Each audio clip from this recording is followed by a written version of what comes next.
Ce matin, nous allons parler d'une restauration particulière. Nous avons commencé à parler de la restauration depuis quelques moments parce que nous sommes dans la saison du lion et Dieu veut pour nous une restauration totale. Et nous avons vu la restauration de l'essentiel. Ensuite, nous avons vu vendredi passé la restauration du premier amour. Et aujourd'hui, Dieu veut restaurer quelque chose d'autre. Restaurer ce qui était perdu. Restaurer ce qui avait été volé, ce qui avait été mis en cage. Dieu veut restaurer des hommes en particulier ce matin.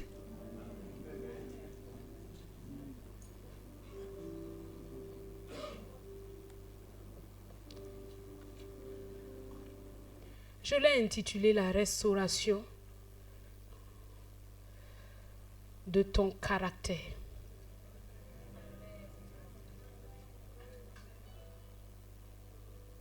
Vous savez, si souvent les choses de la vie tendent à nous déformer, veulent déformer ce que Dieu a dit à notre sujet, on ne peut être chrétien. On sait que Dieu a dit qu'on est amour, on est joie, on est paix, tout ça on sait. Mais les circonstances de la vie viennent pour exercer une certaine pression afin de déformer l'identité que Dieu nous a donnée. Mais il y a une excellente nouvelle, parce que Dieu a toujours prévu de restaurer toutes choses. Il ne veut pas que ça soit volé, mais si c'était volé, il veut le restaurer. Genèse chapitre 24. Nous allons voir un homme ce matin. Un homme. Genèse chapitre 24, verset 62. 63, verset 63. Genèse 24, 63.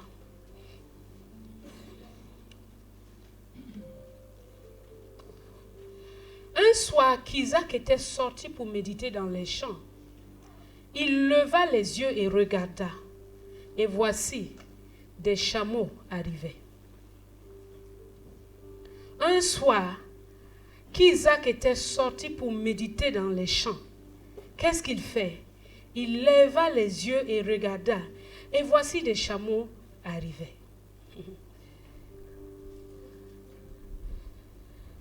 Genèse, chapitre 23, verset 1. La Bible dit ceci. La vie de Sarah fut de 127 ans. Telles sont les années de la vie de Sarah. Sarah mourut à Kirjat Arba, qui est Hébron, dans le pays de Canaan.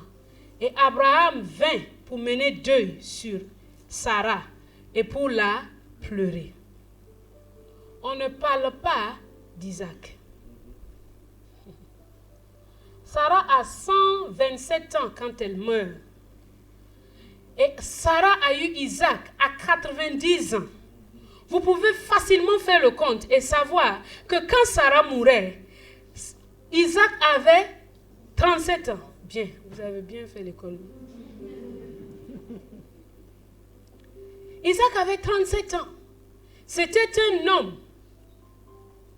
C'était un homme. Mais on ne fait pas cas de lui. Quand on parle du décès de Sarah, on ne parle pas d'Isaac. Isaac s'est muré dans un silence. Isaac était dans le silence, était dans l'oubli.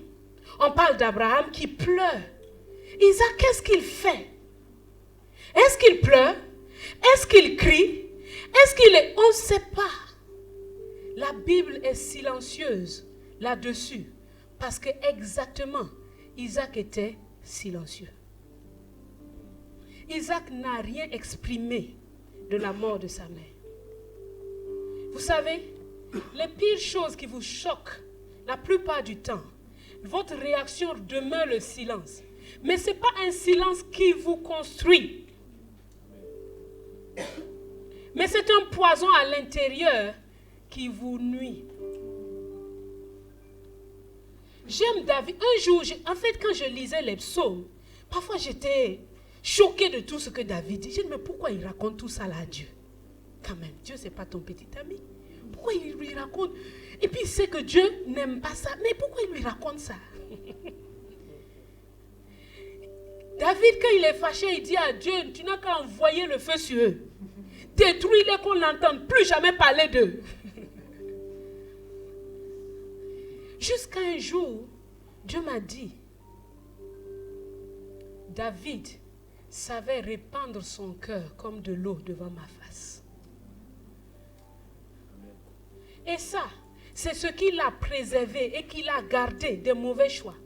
Quand tu ne sais pas répandre ton cœur comme de l'eau devant la face de Dieu, le jour de la tentation, quand David était face à Saül, avec l'arme en main, il peut le tuer. S'il n'avait pas appris à répandre son cœur quotidiennement devant Dieu, il aurait été un assassin.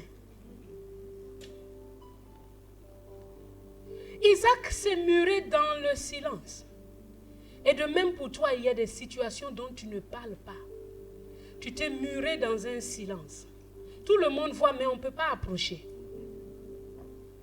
Parce que le silence est devenu une prison dans laquelle tu te trouves.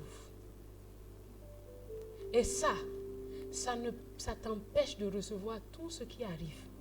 Et ça t'empêche de passer à autre chose. Vous savez, toutes les zones de transition dans nos vies sont difficiles. Quand Dieu veut faire une transition pour nous emmener d'un point A à un point B, il y a toujours une crise. Tu dois le savoir. Ne dis pas pourquoi ça m'arrive. Oui, ça t'arrive parce que Dieu veut te transporter de point A à point B. Il y a toujours une crise. Quand on sèvre un enfant, il fait une crise. Quand on l'envoie à l'école, il fait une crise. Vrai ou faux? Mais qui le laisse à la maison parce qu'il fait une crise? Parce qu'il a peur. Parce qu'il ne sait pas à quoi il va faire face. Mais papa est là pour le rassurer. Tu sais, tu n'as pas besoin d'avoir peur. La maîtresse, elle est très gentille. Tu vois, quand tu vas arriver, elle va te prendre. Et ça se passe exactement de la même façon. Donc, ne sois pas effrayé des crises. Il est un bénéfice dans chaque crise. Il y a toujours un bénéfice. Mais tu dois posséder une clé. Sinon, tu n'entres pas. Tu le vois comme un mur alors que c'est une porte.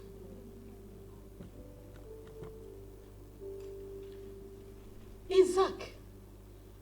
Réfléchissez un peu sur Isaac aujourd'hui. Il a 37 ans, c'est un homme. Aujourd'hui, la plupart du temps, on se marie avant 37 ans. Non? Mais Isaac, il n'est pas marié. On ne parle pas de lui. On ne parle pas de qu'est-ce qui lui est arrivé. Rien du tout. Il s'est muré dans le silence. Dieu est venu te dire ce matin, sors de ce silence. Ce n'est pas la solution. Tu as besoin d'en parler. Tu as besoin d'en parler. Et de bien en parler. Chaque crise est là pour que tu progresses. Isaac était dans une certaine affliction qu'on ne décrit pas. On voit son père, à un moment donné, commencer à réfléchir comment il va faire pour sortir Isaac de cet état. Vous savez, Jacob, lui, personne n'a cherché une femme pour lui. Jacob, quand il arrive comme ça, dès le premier jour, il tire, il dit, celle-là, c'est pour moi. Mais Isaac a 37 ans, non, il ne bouge pas. Il ne bouge pas. Parce que la douleur l'a paralysé. Et la douleur dans ta vie te paralyse. Si tu ne sais pas comment faire, et Dieu est venu ce matin te donner la clé pour que tu sortes de cette douleur, pour que tu passes à autre chose, pour que tu changes d'état. Il est venu te donner une puissance, une grâce, pour que tu puisses passer d'un état A à un état B, pour que tu puisses passer de l'état de célibataire au celui de marié. C'est pas que tu vas te marier.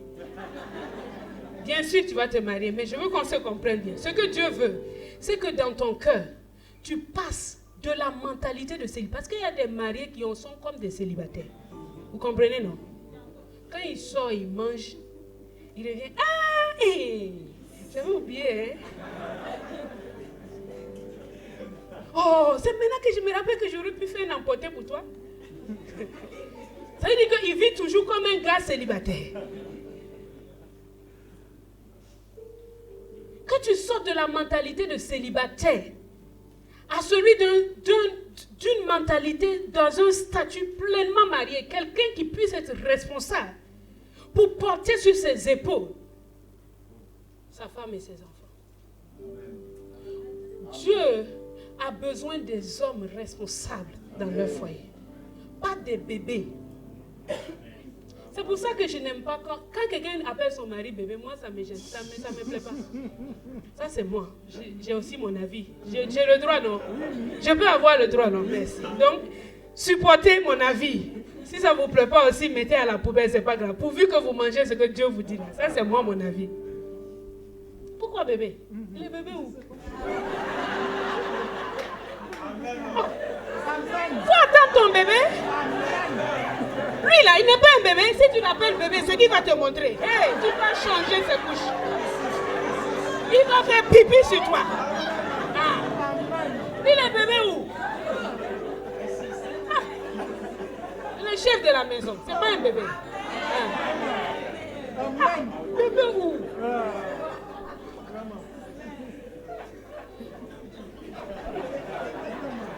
Ça n'arrange pas certains garçons, hein?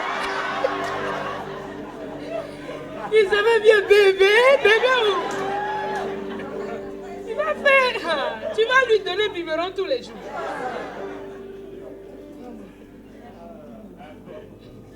C'est un homme.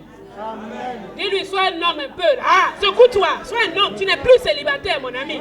S'il n'écoute pas, va dans le lieu secret, dis à papa, le gars là. Il y a quelque chose qui ne va pas. Il faut lui transfuser ta mentalité. Mais il y a une grâce. Vous savez, passer de célibataire à marié, ça prend du temps. Passer de jeune fille à une mère, ça prend du temps. Ça demande une grâce. Tu étais jeune fille, tu valais où tu... Maintenant, tu as un enfant qui crie toujours derrière toi. Ça doit changer. Il faut que ça change ici. Sinon, tu vas le maltraiter. Passer du statut d'étudiant, où tu te lèves matin, aujourd'hui, je n'ai pas envie d'aller à l'école, à celui où tu es employé quelque part. Il faut une grâce. Passer de celui où tu étais calmement, tu étais un employé, on te paye chaque jour, et puis tu dois devenir un entrepreneur personnel. Ah, il te faut une grâce. Passer de l'étape où tu es la fille de maman ou le fils de papa, à l'étape où maman et papa commencent à vieillir et tu dois t'occuper d'eux, il faut une grâce. Il faut une grâce et Dieu est venu te donner cette grâce. Il est venu impartir cette grâce-là dans ta vie afin que tu puisses avoir la puissance nécessaire, la capacité nécessaire pour franchir ça sans problème. Isaac. Donc Isaac, 37 ans. 38e année, Isaac est toujours dans son silence. 39e année, Isaac est toujours dans son silence. Et papa Abraham commence à se poser des questions. Combien de temps dure ce silence sur ce sujet dont tu ne parles jamais? Parfois, ça peut mettre 20 ans, 30 ans, 40 ans. Pourquoi? Parce que Sarah avait une place dans la vie d'Isaac. Sarah est celle qui l'a allaité dans sa vieillesse. Sarah est celle qui l'a défendu son héritage, en disant tu dois chasser le fils de ses servantes. Sarah est cette femme qui lui a donné de la douceur de vie et du repos. Isaac était complètement perdu quand sa mère est morte. Parce que dans sa vieillesse, tout ce que Sarah a appris, dans sa vie, c'était un concentré de bonnes choses. Elle lui a transmis ça. Quand Isaac était dans la présence de Sarah, oh, maman, il ne voyait pas qu'elle était vieille. Il ne voyait pas qu'un jour elle allait partir. Il ne s'est jamais préparé à ça. Et du coup, Sarah est morte. Qu'est-ce qui t'est arrivé? Quel est comme le pilier qui t'a été enlevé? Qu'est-ce qui t'est arrivé pour que tu te mures dans ce silence depuis tant de temps? Parfois, ce sont des choses simples. Parfois, c'est juste une mère qui a dit à son enfant, vilaine. Et c'est devenu une mentalité. Parfois, c'est juste un échec quelque part qui est devenu une mentalité. Je n'y arriverai jamais. Qui t'a dit ça? Qui t'a dit ça? Qui t'a dit ce que tu penses là? Qui t'a dit que ta vie est foutue? Qui t'a dit ça?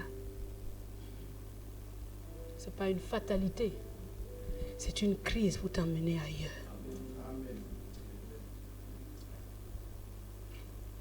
Et Isaac, il voit papa Abraham qui cherche une femme pour lui. Regardez, enfin on parle de lui au verset 62. Depuis tout le temps, on n'a pas demandé l'avis d'Isaac. Tellement il était submergé par le chagrin. Mais Dieu est venu ce matin pour t'ôter. Non seulement pour t'ôter de là, mais pour te placer dans un endroit où là, tu pourras lever les yeux et voir. Voir beaucoup plus grand que ce que tu voyais. Voir beaucoup plus grand. Tu étais courbé comme ça, juste dans cette muraille, juste dans cette prison. Dieu veut t'emmener. Par sa grâce, il te sort de là. Il te sort d'abord de là. Mais ça ne suffit pas de te sortir de là. Il faut qu'il te sorte de ça dans ta tête. Et il va t'emmener dans son jardin. Et on voit qu'est-ce qu'il a fait. Isaac, il sort pour méditer dans les champs. Enfin, Isaac a lutté, a lutté, a lutté. Et il s'est dit enfin, il doit avoir une solution quelque part. Quelqu'un qui peut m'écouter. Parce que Dieu là, il a voulu que je sois là. Mes parents m'ont attendu 25 ans à partir de la promesse, mais certainement avant. Isaac sort et il médite. La grâce de Dieu est là et par sa puissance, il t'en sort. Mais il veut te placer dans un lieu de tranquillité. Un lieu où tu médites dans sa présence calmement. Amen. Tu sais, quand tu es dans l'angoisse, ne crie pas quand tu pries. Ça ne sert à rien. Tu comprends? Quand tu es dans la peine, pourquoi tu cries? C'est une prière inappropriée pour le moment. Ce qui est approprié pour le moment, c'est le calme. Tu ne peux pas être troublé et tu te troubles encore en criant très fort. Ça ne fonctionne pas. Tu as besoin de la douceur de Dieu. Tu as besoin de venir t'asseoir. De mettre juste une musique comme ça. Et d'attendre que ton âme se calme. Et que tu trouves les mots pour parler à papa. Ça ne prend pas 5 minutes. Ça peut prendre 1 heure. Ça peut prendre 2. Ça peut prendre 3. Mais tu sais qu'il t'entend. Parce que nous avons vu que papa est là dans le lieu secret. Il est là et il m'entend. Je ne vais pas juste faire le spirituel. Oh, je t'adore. Alors que dans mon cœur, j'ai une paix. Il dit, mais pour qui tu me prends? Tu ne sais pas que je suis le Dieu qui voit? Isaac revenait du puits de Lachai El-Roy. C'est-à-dire, ça y est dans le verset 62. Lachai El-Roy, là, c'est le puits que Agar a vu quand elle fuyait de sa maîtresse. Quand elle était encore enceinte d'Ismaël. Isaac, il va dans l'endroit où il sait que Dieu y voit.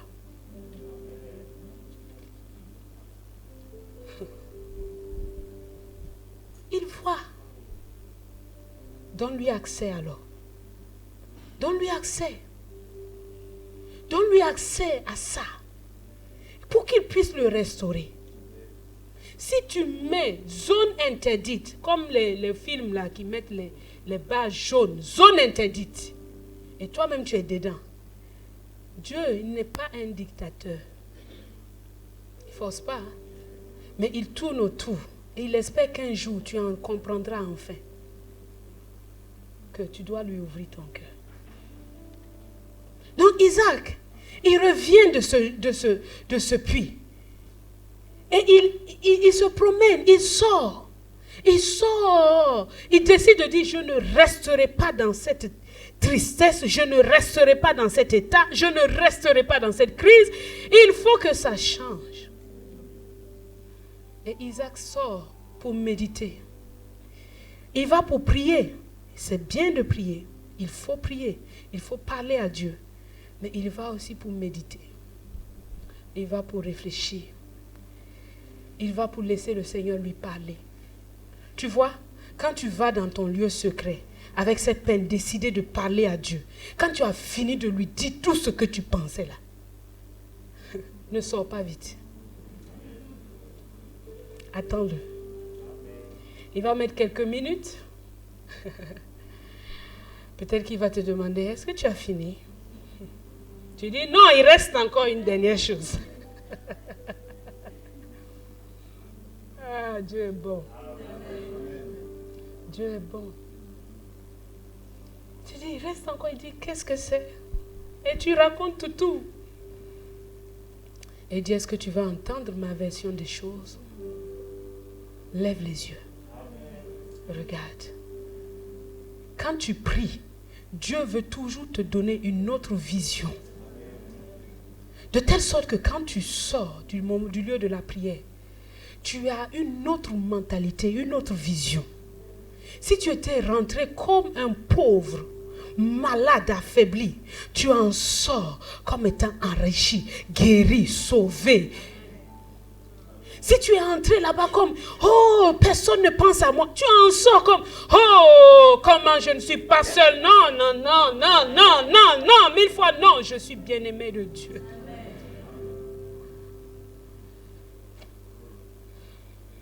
Dieu veut t'emmener plus loin.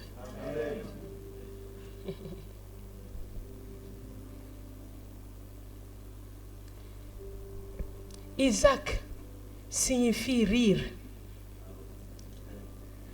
C'est lui qui a donné du rire à Sarah. Sarah dit, Dieu m'a fait rire. Et celui qui était censé faire rire tout le monde ne rit plus. Lui-même, le rire a tari. Il rit plus, hein? Et là, il se dit, mais pourquoi on m'a donné ce nom-là? Mais Dieu n'a pas changé d'avis. Dieu savait que Sarah mourrait un jour. Mais lui, il sait qu'il est toujours, éternellement avec lui.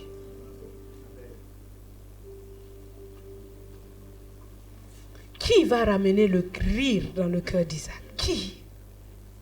Qui? Vous savez, ça ne sert à rien. Abraham, il cherche une solution. Mais qu'est-ce que Isaac peut faire avec une femme quand il n'a pas oublié sa mère? Ça, c'est pour une autre misérable qui va être créée. Parce qu'elle va souffrir. L'homme quittera son père et sa mère. Sarah est morte, mais Isaac n'a pas encore quitté Sarah. Il fallait que Dieu le restaure avant qu'il puisse même jouir des dons que Dieu lui fait. Tu sais, Dieu peut te mettre dans une maison où tu as tout, mais tu n'en jouis pas. Pourquoi? Parce que ton âme n'est pas prospère. Mais Dieu veut te restaurer et il te restaure où? Dans sa présence. Pas là où tu cries, mon ami. Non. Pas où tu es en train de faire le combat de...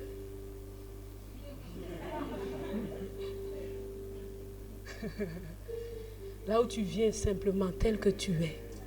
Tu promènes, tu médites, tu réfléchis. Tu médites, tu réfléchis. Tu médites, tu réfléchis. Tu penses à Dieu. Tu penses à ce qu'il dit à ton sujet. Tu le laisses te parler. Là, Isaac a entendu Dieu lui dire, je t'ai connu. Tu n'es pas tout seul. Je suis avec toi. Je suis aussi ton Dieu. On ne sait pas où est-ce que Isaac a appris à connaître Dieu. On voit qu'il s'est marié, il a fait 20 ans, il n'a pas eu d'enfant, mais on dit Isaac pria l'Éternel. Après la sécheresse, on dit Isaac sema. Qui lui a appris ça? Il a eu aussi lui-même à son tour une histoire personnelle avec Dieu. Mais ça s'est passé dans ces moments-là où il sortait dans les champs pour méditer. Et il savait que là, il n'est plus un numéro. Il était quelqu'un de spécial aux yeux de Dieu. Il n'y avait que Dieu et lui. Et là, toute sa vie a été complètement restaurée, remise ensemble. Les morceaux sont revenus ensemble parce que Dieu a repris le centre. Dieu veut faire ça aussi dans ta vie.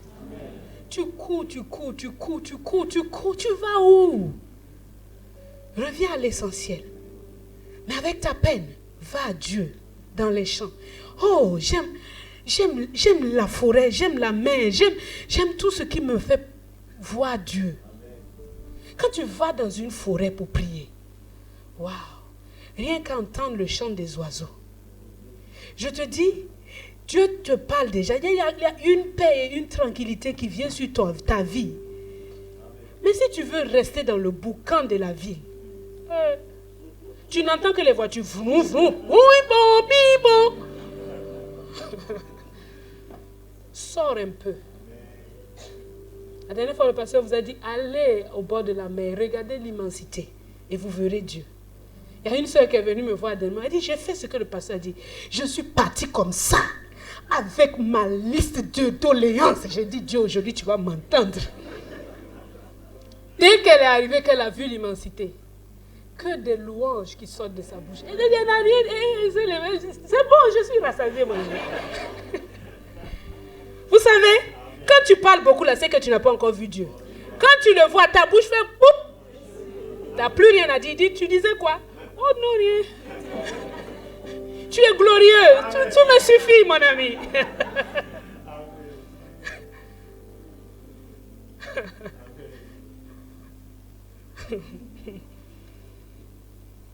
Vous savez, souvent, les gens, ils disent, ah, mon président, si je le croise, ce que je vais lui dire, il va m'entendre. Le jour où le président vient, ils n'ont plus rien à dire. Oh, monsieur le président, ah, bonjour. Comment vous êtes arrivé? Oh. Ils n'ont plus rien à dire. Quand ils rentrent chez eux, on dit, mais tu n'as pas dit. Je ne sais même pas, j'ai oublié. Dieu est glorieux. Quand tu t'approches de lui, tous tes problèmes là, ça c'est quoi? C'est de la boue. Oh, attends, je vais bien m'approcher. Tu pleures beaucoup parce que tu es loin de lui. Quand tu es proche de lui, plus rien n'a de la valeur. Plus rien ne peut te faire pleurer quand tu admires sa beauté. Donc va à lui.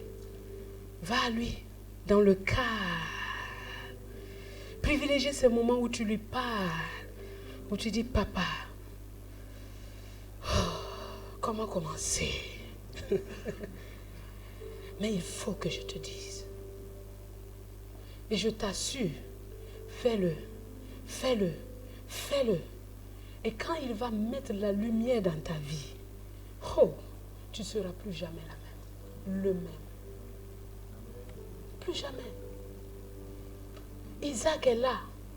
Il sort pour méditer dans les champs. Donnez à Dieu chaque jour le temps de ce calme-là. En dehors de vos temps, vous criez très fort. C'est bien. Mais donnez à Dieu ce temps d'intimité. Donnez à Dieu ce temps où il peut vous parler. Donnez à Dieu ce temps où vous pouvez lui parler.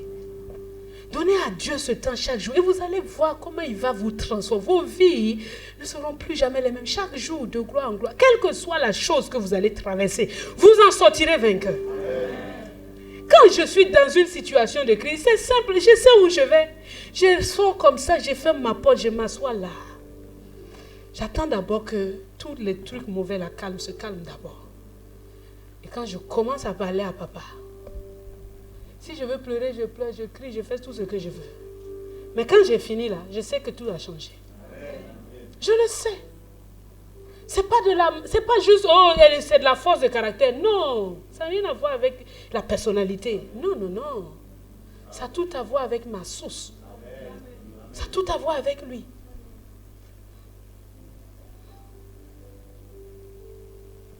Persévère dans ces choses.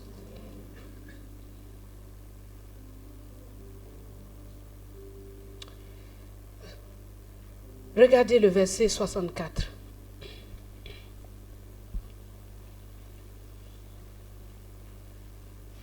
Regardez le verset 64. Verset 63 et 64. Un jour qu'Isaac était sorti pour méditer dans les champs, il leva les yeux et regarda, et voici des chameaux arrivaient. Rebecca leva aussi les yeux et vit Isaac et descendit de son chameau. Elle dit au serviteur, « Qui est cet homme qui vient dans les champs à notre rencontre ?» Et le serviteur répondit, « C'est mon Seigneur. » Alors elle prit son voile et se couvrit. Le serviteur raconta à Isaac toutes les choses qu'il avait faites. Enfin, on fait un rapport à Isaac. C'est qui l'a envoyé? Maintenant, c'est Isaac qu'on fait le rapport. Parce que son état intérieur a changé. Il est devenu un homme, on peut lui faire des rapports maintenant. Isaac conduisit Rebecca où? C'est dans la place que sa maman occupait.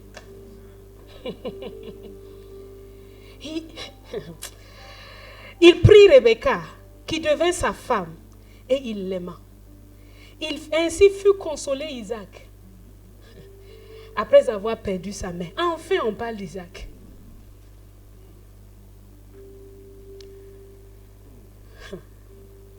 Il y a tellement de choses à dire, mais je veux dire quelques points. Regardez, Isaac était sorti pour méditer. Il lève les yeux, il voit les chameaux. Donc, il ne faut pas se murer dans le silence. Quand je suis en peine, il faut parler à Dieu. Il faut aussi parler à quelqu'un qui peut t'aider. Oui. Parfois, une petite chose est comme une montagne. C'est-à-dire que quand tu la regardes, là, comment je vais faire pour surmonter ça? Mais quand tu parles à quelqu'un de plus mûr, il rit de ça, il dit, mais c'est ça seulement, c'est pas un problème, mon ami.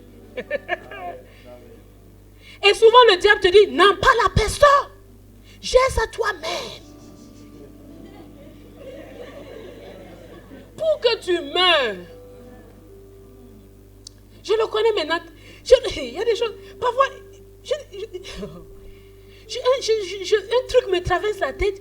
Je n'arrive parce que je peux réfléchir moi-même parfois et trouver. Le Seigneur m'aide.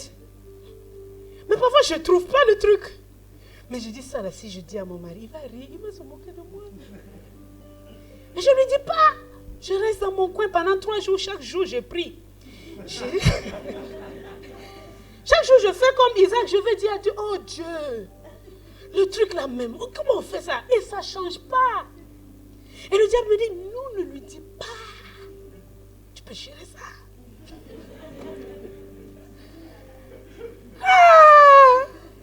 Oh, la dernière fois, je me rappelle comme si c'était... Et puis, je me suis dit, non, je me suis promis que je vais lui dire. Donc, je vais lui dire.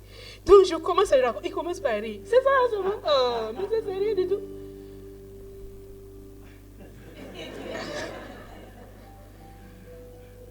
En fait, quand il a dit c'est rien du tout, c'est comme si la montagne qui s'est dressée dans mon cœur là, s'est envolée subitement. C'est-à-dire c'est comme si sa parole avait eu la puissance de... Et puis je me suis dit, oui, mais c'est rien du tout. Pourquoi je me fais tant du mauvais sang pour ça? Quand je suis rentrée dans ma chambre après pour aller prier, j'ai dit, Satan, toi, je vais lui dire. Vous comprenez? Parfois tu cherches, tu ne trouves pas. Ne reste pas enfermé. Tu vas voir que ça va tomber tout seul parce qu'il a la maturité pour t'amener plus loin. Vous voyez? Surtout les femmes. On se connaît, non? Elle m'a regardé comme ça. Ah! Mais elle se prend pour qui?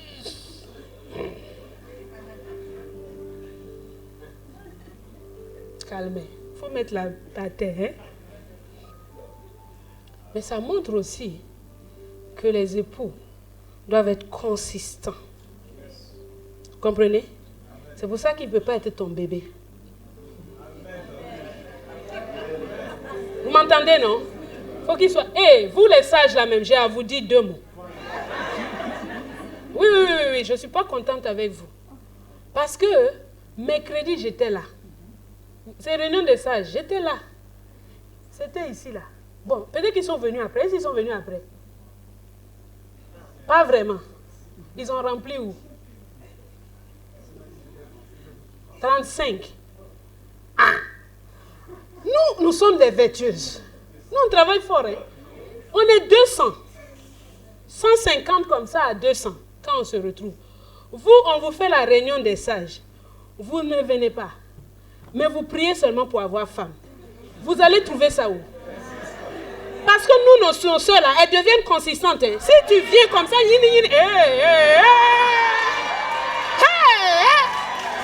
ce qu'elle va te montrer, tu vas repartir, tu ne peux même pas approcher. Quand elle te voit déjà arriver, elle dit, attends. Elle part chez papa, elle dit, hey, papa, il dit, non, il est trop léger, laisse-le là-bas. Tu comprends? Faut pas gaspiller notre travail. Vous avez compris? Venez ici. Vous avez entendu? C'est mercredi 19h, vous êtes des hommes. Vous pouvez rentrer à la maison même à 21h, il n'y a pas de problème. Mais si vous manquez ce temps-là, ce qui a été enseigné là, c'est capital. Vous n'étiez pas là. Qu'un sage dit, je serai là. Je serai là. Maintenant, là, je vais venir. Je vais venir me mettre ici, je vais vous regarder. Je prends une petite feuille, je note. Si tu viens dans mon bureau, dis que tu veux femme. Si je ne t'ai pas vu ici. Je vais te dire, il faut monter sur la balance d'abord. Est-ce que tu es lourd? Faut partir. Hein? Faut être consistant. Tu connais une femme? Oh. Si tu n'es pas consistant, c'est pas qu'elle va te faire du mal. Hein? Non. Mais tu as été nommé être le chef de la maison. Il faut que tu sois consistant. Une femme peut avoir plus de charisme que son mari. Ça existe. Mais le mari est toujours plus consistant. Il doit être toujours plus consistant. C'est pour ça que je veux parler maintenant de ça. Isaac est sorti pour méditer. Et sa femme vient à sa rencontre. Qu'est-ce qu'elle fait? Elle descend de son chameau. Vous vous plaignez. Oh, ma femme ne m'est pas soumise. Est-ce que tu pries? Est-ce que tu réfléchis? Est-ce que tu cherches des solutions? Tu veux seulement t'asseoir, manger et puis dire qu'on n'a qu'à tête. Elle t'observe. Elle voit le gars, il ne prie pas. Il ne fait rien. Moi, je veux le suivre comment? Est-ce que c'est sûr qu'il m'amène dans un bon truc? Vous comprenez? C'est-à-dire que si tu as un problème d'insoumission avec ta femme, va prier. Va réfléchir. Il y a quelque chose qui te manque. Je vous assure, c'est la vérité. Il y a quelque chose qui te manque. Tu dois réfléchir. Comment, Seigneur, vois-tu la situation? Peut-être que tu vois apparemment, elle est impolie, elle est ceci. C'est pas tu peux lui dire, quand même, il faut me parler doucement. Et vous les vertueuses, à la réunion, on se voit, non? Vous me connaissez? Je ne vous rate pas. Les épouses, là. Ou bien, ceux qui sont en haut, ou bien, hein? Donc nous, en tout cas, moi, mon travail, je leur dis quand même de vous parler doucement, de bien vous parler. Mais si ça arrive que malgré tout ce qu'on dit, ça ne marche pas, tu dois réfléchir. Tu dois méditer, tu dois prier. Seigneur, qu'est-ce qui ne va pas? Qu'est-ce que je ne fais pas bien? Vous savez, je suis une femme très dynamique. Et j'aime toujours bouger. Mais à un moment donné, c'est-à-dire que mon mari a commencé à remarquer que quand je bouge, après ça fait... Et puis, je commence à être très énervée. C'est-à-dire, quand j'étais très fatiguée, s'il me dit un truc, je suis déjà tendue. Donc ça se répétait. Donc, à chaque fois, je dis vraiment pardon, je n'ai pas voulu dire ça, mais moi, je ne m'en occupais pas. Mais lui, il est allé réfléchir. Il dit, Dieu, tu dois me donner une solution. Parce que cette femme-ci, ce truc revient à chaque fois. On a beau régler, mais si dans 3 mois, ça recommence. Mais lui, et puis Dieu lui dit, tu n'as pas remarqué que c'est tout le temps quand elle est fatiguée. Veille, mets-lui des limites. Quand tu vois qu'il commence à couper, tu dis stop. Parce que, on se connaît. Mais moi, je ne savais pas ça. Donc, je vois maintenant que le monsieur, votre pasteur, mon pasteur,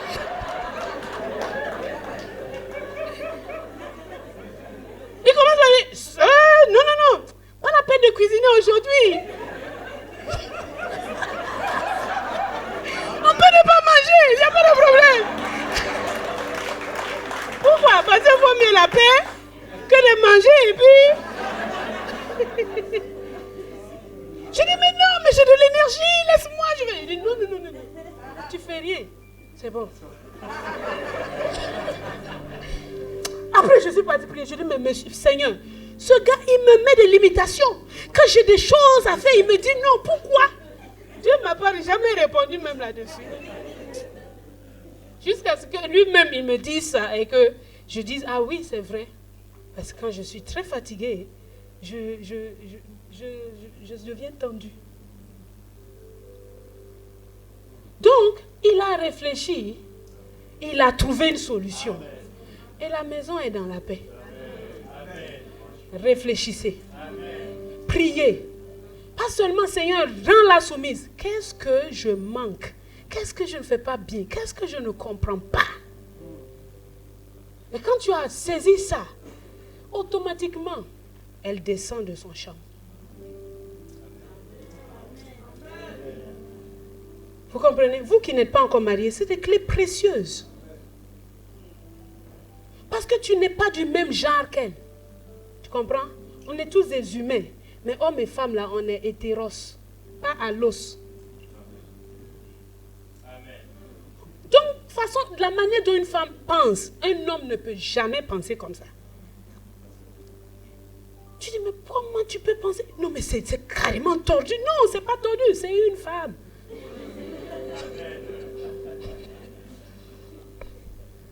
Même chose pour l'autre côté. Mais pourquoi? Mais ça, là, il dit, mais ça c'est rien du tout, quand même.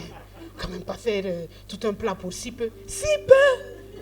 La femme, là, elle m'a regardé comme ça, tu ne m'as même pas défendu. Si peu! Il dit, oh chérie, laisse ça, passe pas dessus ça.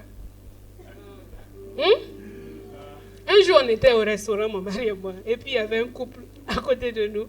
La femme m'étendait, tu as vu ce qu'elle a fait au boulot aujourd'hui? Tu as vu ça? Non, mais moi, je ne supporte pas ça. Le mari dit, mais laisse ça, oh, c'est trop bas. Et je les entendais parler, et puis je dis à mon mari, mais décidément, les hommes, on a tous les mêmes problèmes. Hein? Ce qui m'étonnait, c'est qu'ils disaient exactement la même chose. Et elle répondait, non, tu ne prends pas ma défense, mais tu ne peux pas laisser faire. Lui dit, non, ce n'est pas que je ne prends pas ta défense, mais c'est trop bas pour toi. Monte. Elle dit, non, moi, je n'aime pas ça. Il faut que quand même tu me défendes. Donc, je sentis que c'est un couple qui travaillait dans la même entreprise. Donc, la femme perçoit que, non, elle ne me défend pas. Le mari dit, mais c'est trop bas. Élève-toi. Moi, j'ai épousé une femme de qualité. Élève-toi au-dessus de ça.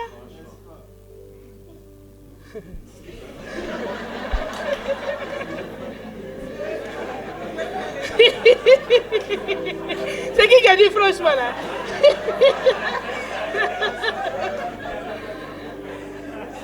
Vous voyez? Mais pour une femme, penser comme ça, c'est inadmissible. Elle veut que son mari vienne avec des coups. Allez, c'est quoi ça ici là? Il faut la respecter. Hein? Sinon, ça va chauffer ici.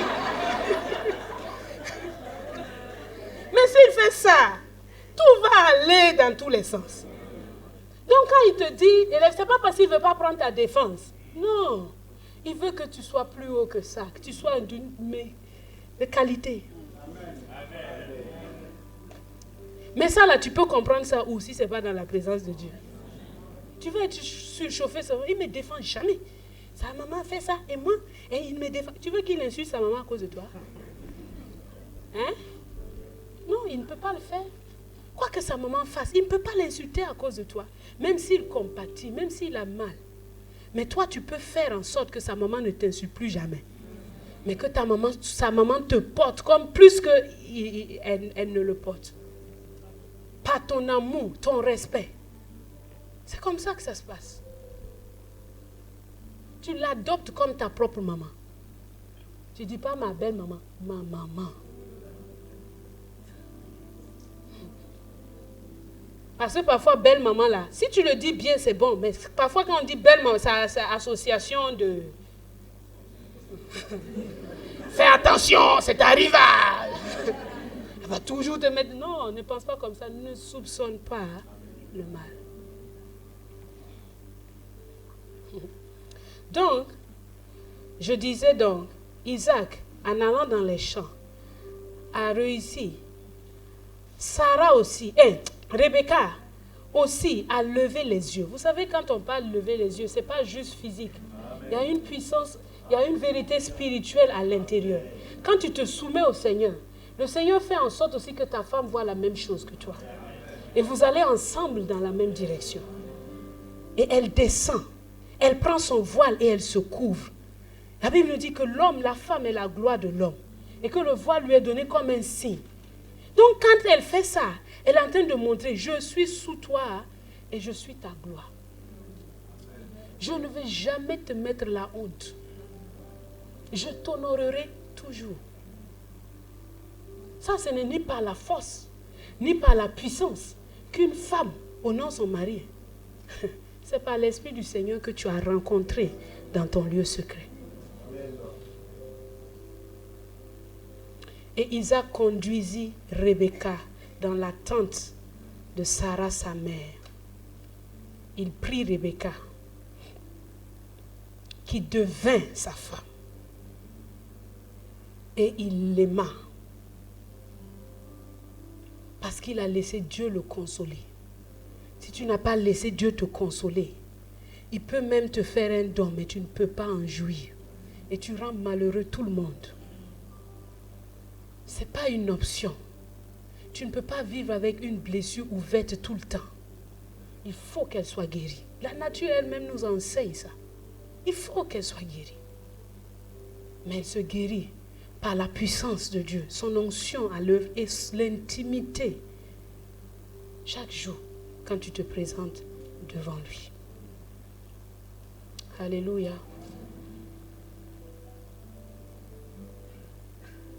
Alors ce matin, comme je vous l'ai dit, Dieu a prévu de restaurer les hommes qui ont perdu leur mère il y a longtemps.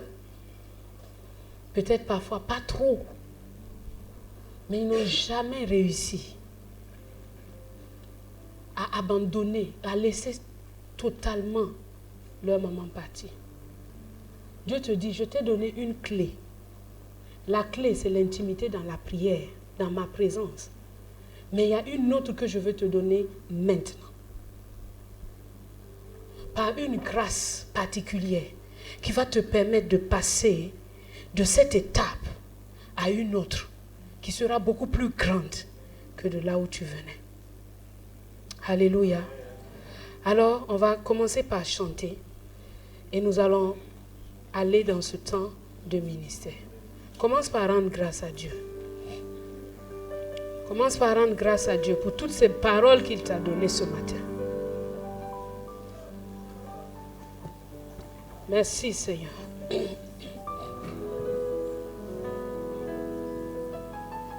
Shenda bakura kasa santa bayende.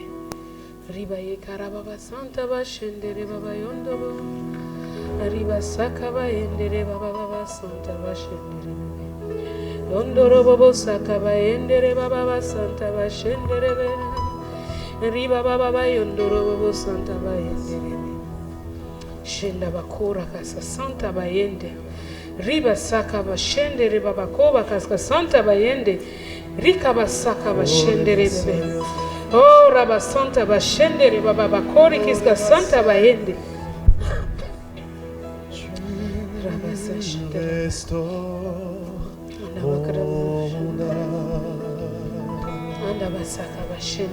Tu restaures mon âme.